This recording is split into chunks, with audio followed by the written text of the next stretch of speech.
Hello ladies and gentlemen, nizere ko umeze neza udukurikiranye gatanu kuri gatanu. Njye mugiye kubana muri aya makuru nk'ibisanzwe ni Kiki.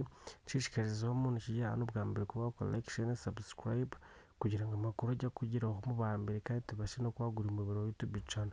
Amakuru tugiye kubagezaho ni amakuru avugwa hariya mu gihugu cya Syria na Iran, aho kandi bivugwa ko umuyobozi w'ikirenga wa Iran uzwi ku izina rya Ayatollah, uyu mugabo kandi yafashe uwo mwanya kuva mu 1949 nyuma y'urupfu rwa Ayatollah nanone wari umuyobozi w'ikirenga wa Repubulika ya Isilamu ya Iran.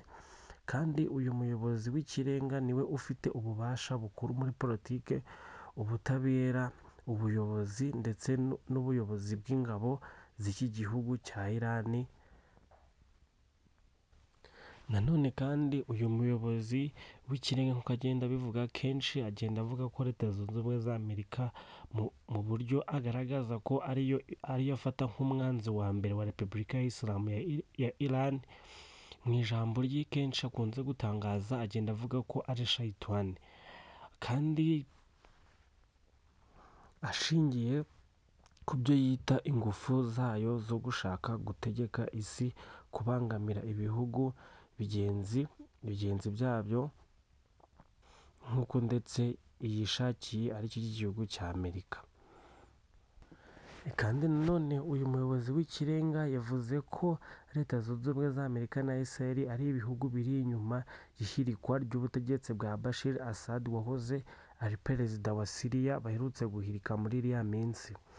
Kandi nanone uyu Ayatollah yatangaje ibi mu ijambo yavugiye imbere y'itangazamakuru n'abaturage kuri uyu wa 11 Ukuboza 2024, aho yasobanuye ko ibyabaye muri Syria atari impanuka ahubwo ari umugambi wateguwe na Amerika na Israel. Aho yabigarutse avuga ati nta gushidikanya gukwiriye kubaho, ibyabaye muri Syria n'umusaruro w'ubufatanye bwa Amerika n'Abayahudi nk'uko yagiye abitangaza ku itangazamakuru yagiriye ku itariki 11 muri mwaka turimo.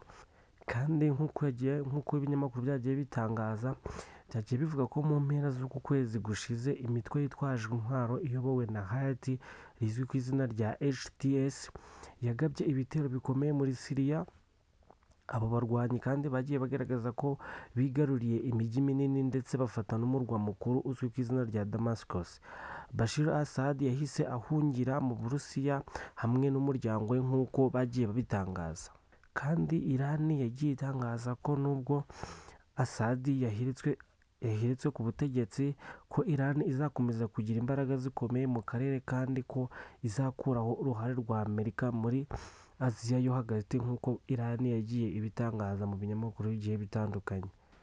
Kandi nk'uko byagiye bigaragazwa, Iran yagiye igaragaza ko ishobora kuba itanga inkunga y'igisirikare, harimo nk'umutwe bagiye bita ngo ni Quds Force w'igisirikare cya Iran n'imitwe y'inyeshyamba izwi ku izina rya Hezbollah yo muri Liban.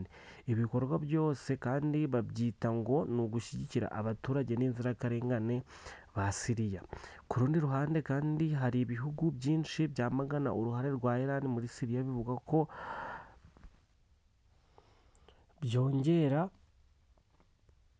byongera urugomo mu karere no kubangama ku butegetsi kandi bwagiye butavugwaho rumwe bwa Assad uherutswe guhirikwa ku butegetsi.